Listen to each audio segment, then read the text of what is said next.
Capital special میں خوش آمدید Abdul Sattar Khan. Election commission of Pakistan کے ریکارڈ سرکاری ریکارڈ کے مطابق 2016 اور 2017 میں اس وقت کی پارلیمانی کمیٹی کے ہدایات پر الیکشن کمیشن آف پاکستان نے 400 الیکٹرانک ووٹنگ مشین خریدنے کے عمل میں مصروف ہو گئی تھی۔ ان 400 الیکٹرانک ووٹنگ مشین کے علاوہ الیکشن کمیشن آف پاکستان نے 300 بائیو میٹرک ویریفیکیشن مشینز بھی خریدنے کے عمل میں شامل ہو چکی تھی۔ یہ 400 الیکٹرانک ووٹنگ مشین اور 300 بائیو میٹرک ویریفیکیشن مشینز 2018 کے عام انتخابات سے پہلے ہونے والے ضمنی انتخابات میں پائلٹ ٹیسٹ کے طور پر استعمال ہونے تھے۔ ان مشینوں کو استعمال کرنے کے بعد اس کے بارے میں ایک رپورٹ تیار کر کے الیکشن کمیشن آف پاکستان نے اس وقت کی جو پارلیمانی کمیٹی تھی اس کو بھیجی تھی تاکہ پارلیمانی کمیٹی اس کے بعد کسی فیصلے پہ پہنچ سکے، کیونکہ پارلیمانی کمیٹی کے فیصلے کے بعد ہی اس وقت کے وزیر اعظم نواز شریف نے منظوری دینی تھی۔ اس عمل کے دوران الیکشن کمیشن آف پاکستان نے ان کمپنیوں سے بھی رابطہ کر لیا تھا جو الیکٹرانک ووٹنگ مشین مینوفیکچر کرنے کی صلاحیت رکھتی تھی۔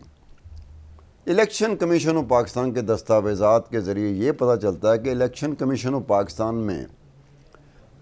مینوفیکچرنگ کمپنیوں کو بیرون ممالک سے اس لیے ترجیح دے رہی تھی کہ ایک تو مالی اثرات کم از کم ہوں اور بیرون ممالک کمپنیوں پہ انحصار کرنے میں سیکیورٹی کا ایشو بن سکتا ہے۔ الیکشن کمیشن آف پاکستان 2000 کے عام انتخابات کرانے کے سلسلے میں اور الیکٹرانک ووٹنگ مشین کے حوالے سے آخری فیصلہ کرنے سے پہلے کیے تھے، جس میں ملک کی وہ 16 سیاسی جماعتیں شامل تھیں جن کی پاکستان کی تقریباً تمام اسمبلیوں میں نمائندگی تھی۔ الیکٹرانک ووٹنگ مشین کے معاملے پر چونکہ پاکستان کی پارلیمنٹ میں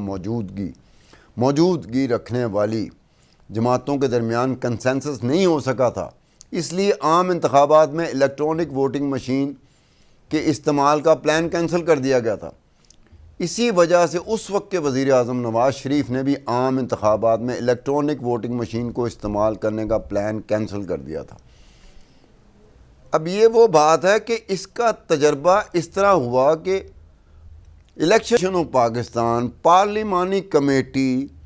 election commission of Pakistan 400 electronic voting machine اور 300 بائیو میٹرک ویریفیکیشن مشینز اس عمل میں مصروف ہو گئی تھی، اور مقامی مینوفیکچرنگ جو یونٹ تھے ان کے ساتھ گفت و شنید میں چلے گئے تھے، نیگوسیشن میں چلے گئے تھے۔ اس کے بعد ان کا ارادہ تھا اس وقت میں الیکشن کمیشن آف پاکستان کا اور اس وقت کی حکومت کا بھی اور اس وقت کی وہ 16 سیاسی جماعتیں جن کی نمائندگی تھی پورے پاکستان کی جو اسمبلیاں 6 اسمبلیاں ان میں نمائندگی تھی، کہ کنسنسس ہوگا، اس کے بعد ہم تجربے کے طور پر 2018 سے پہلے جو ضمنی انتخابات ہوں گے اس میں اس کا تجربہ کریں گے، لیکن کنسنسس نہیں ہو سکا۔ اسی وجہ سے اور وزیر اعظم نواز شریف بھی اس وقت بالکل یہ تھے کہ پارلیمانی کمیٹی سے اگر منظوری ہو جاتی ہے اور یہ پرپوزل وزیر اعظم تک پہنچ جاتی ہے کہ کنسنسس ہو چکا ہے الیکٹرانک ووٹنگ مشین کا، تو الیکٹرانک ووٹنگ مشین نے 2018 کے انتخابات سے پہلے ضمنی انتخابات میں تجربے کے طور پہ آنا تھا، لیکن چونکہ کنسنسس نہیں ہو سکا اور زیادہ جماعتوں کا یہی تھا کہ الیکٹرانک ووٹنگ مشین کو اوائڈ کیا جائے۔ اس کے ساتھ ہی عبدالستار خان کو اجازت دیجیے، خدا حافظ۔